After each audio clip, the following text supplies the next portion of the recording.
de 35 000 enfants mendiants dans les grandes villes du Mali en 2008, soit 15 000 de plus qu'en 2005. Un chiffre fourni par le secrétaire exécutif de l'ONG Enda Mali. Si rien n'est fait, dans 10 ans, le nombre d'enfants mendiants va doubler et des milliers d'entre eux se trouveront dans des situations irréparables. Je suis élève coranique à Bankoni chez Isiaka. Après les cours, je viens tous les jours en ville pour mendier. Tous ces enfants que nous voyons au bout des routes ne sont pas certainement des enfants d'école coranique. Souvent, ce sont des enfants qui ont bien voulu se transformer tout simplement en petits mendiants, compte tenu du fait que ça rapporte un peu. Cela fait 2 ans déjà que je fais mendier mes jumeaux. C'est à cause du manque de moyens que je le fais.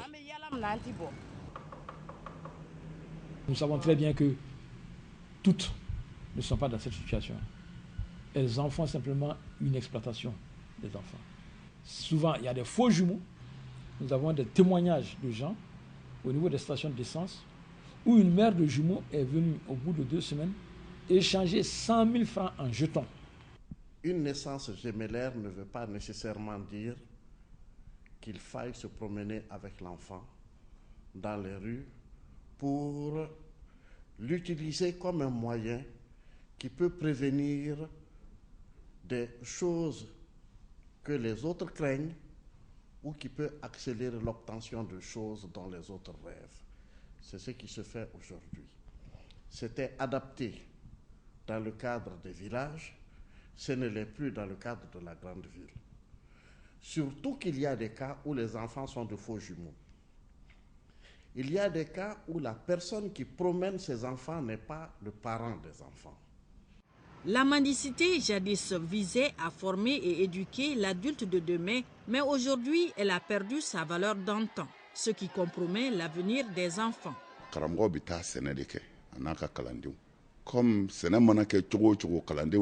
qu'on voit maintenant à Bamako est différent de la mendicité d'autrefois. C'était la stratégie du porte-à-porte, juste pour trouver à manger et pour apprendre le Coran. Maintenant, c'est la recherche de l'argent sur la voie publique, le vol, la consommation de drogue. Bref, tout ce qui est indigne d'un mendiant.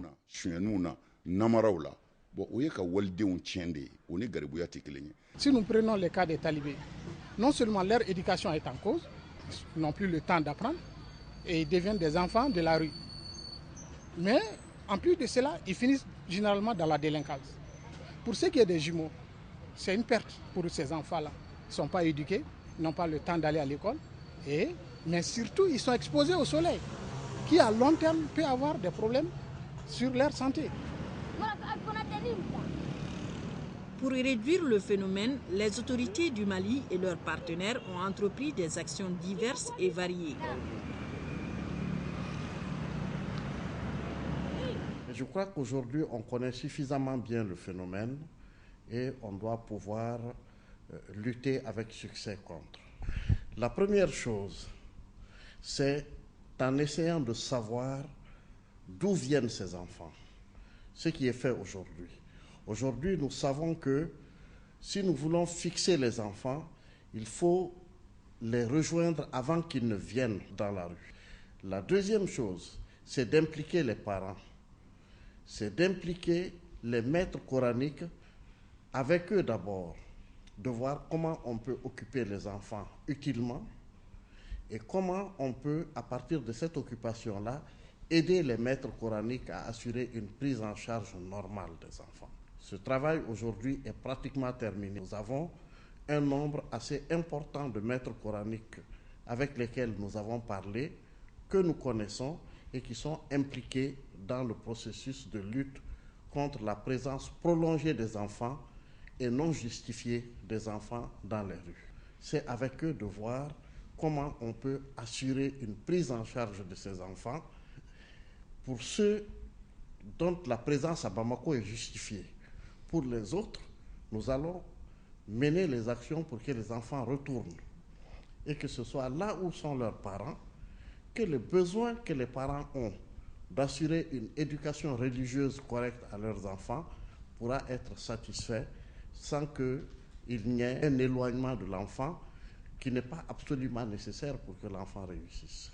On est en train de voir comment vraiment intégrer ces enfants-là dans le système éducatif formel.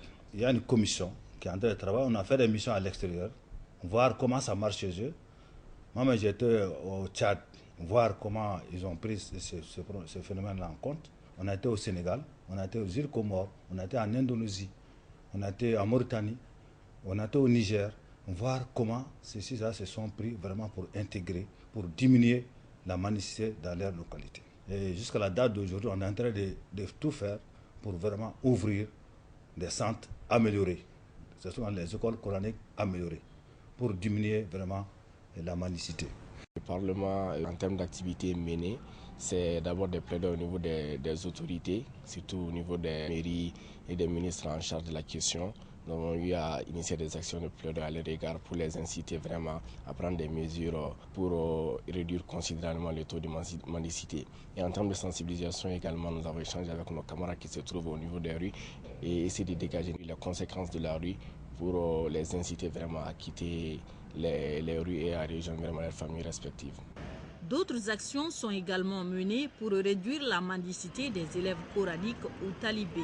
À l'ONG Enda Mali, par exemple, on note le programme Faba Talibé, mot Soraï qui veut dire aider les talibés.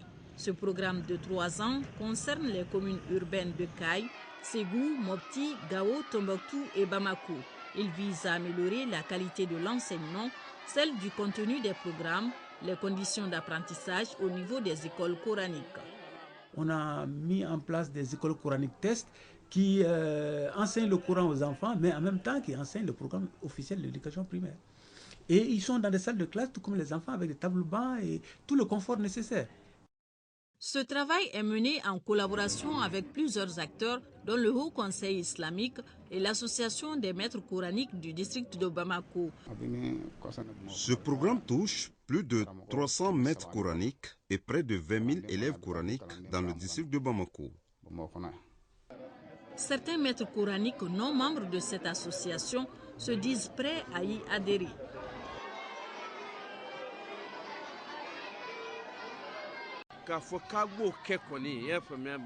J'apprécie l'initiative d'organiser les écoles coraniques en centre d'enseignement formel. Je sais le faire, car en plus de la maîtrise du Coran, j'ai fréquenté un peu l'école classique. Malgré ces efforts, la mendicité des enfants sur les voies publiques se développe. C'est pourquoi certains pensent qu'il faut aller au-delà de la sensibilisation. Il y a des moments où il faut que la loi s'applique dans toute sa rigueur. Il s'agit de la loi numéro 01-079 du 20 août 2001, donc portant code pénal en République du Mali. L'article 183, alinéa 1 de cette loi punit les mendiants d'une peine allant de 15 jours à 6 mois d'emprisonnement. L'alinéa 5 de l'article 183 donc va plus loin.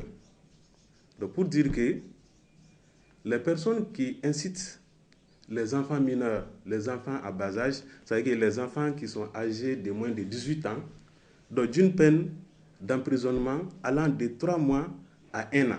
Il y a les lois qui protègent les enfants, mais il y a toujours le cadre qu'il faut pour appliquer les lois qui protègent les enfants. Si vous voulez aujourd'hui appliquer ces lois de manière drastique à Bamako, vous n'aurez la compréhension de personne, y compris de celles qui critiquent la présence envahissante et dégradante des enfants dans la rue.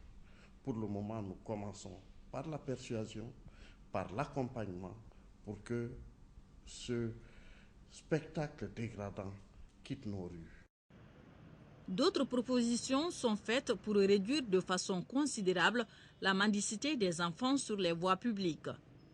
Que le public comprenne que ce n'est pas vraiment une bonne chose de donner de la pièce de monnaie sur la voie publique aux enfants mendiants. Ce n'est pas une bonne chose. Vous les maintenez là. Et vous profitez à un maître qui est assis à l'ombre tranquillement, qui est en train d'exploiter ces enfants-là. Pour ce qui est des talibés, il faut aller à l'origine, c'est-à-dire les parents. Souvent, les parents ne savent pas dans quelles conditions leurs enfants se trouvent. S'ils le voyaient, ils n'allaient jamais accepter. Je pense que, en plus des autorités, c'est une question de responsabilité partagée. Il faut que les parents s'occupent eux-mêmes de l'éducation de leurs enfants au lieu de les envoyer chez les maîtres coraniques à Bamako. Ces derniers aussi devront savoir que l'exploitation des enfants est un péché. Les autorités publiques doivent aussi jouer leur rôle pour mettre fin à cette exploitation.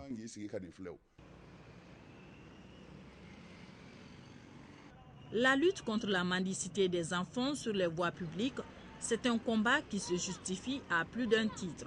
Il ne s'agit pas de lutter contre les mendiants. Il ne s'agit pas de lutter contre les talibés. Mais il s'agit de lutter contre un phénomène dégradant que notre pays connaît depuis, à savoir mettre les enfants dans la rue pour chercher de l'argent. Il y a derrière tout un commerce qui n'est pas beau de décrire.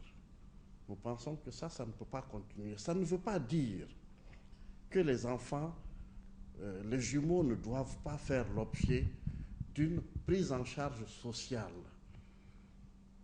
d'une prise en charge du voisinage. Mais ça peut se faire sans qu'on soit obligé d'exhiber l'enfant dans les rues. Et parfois, vous rencontrez dans les rues de Bamako des enfants jumeaux ou supposés être jumeaux jusqu'à des heures tardives de la nuit. Ce n'est pas acceptable, ce n'est pas justifié. Et ça, on peut aider les familles, si elles sont démunies, on doit même les aider pour qu'elles aient du revenu et qu'elles prennent en charge dignement l'éducation de leurs enfants. Mais si elles doivent persister dans la rue, alors qu'elles ne sont pas nécessairement démunies, il y a d'autres mesures que nous allons prendre. Chacun de nous doit contribuer au combat contre la mendicité des enfants sur les voies publiques. Cette lutte à la fois individuelle et collective pourra permettre à de milliers d'enfants de jouir pleinement de leur droit fondamental à la vie. L'enfant étant un trésor qu'il faut entretenir pour construire l'avenir d'un pays. Chacun y gagnerait durablement.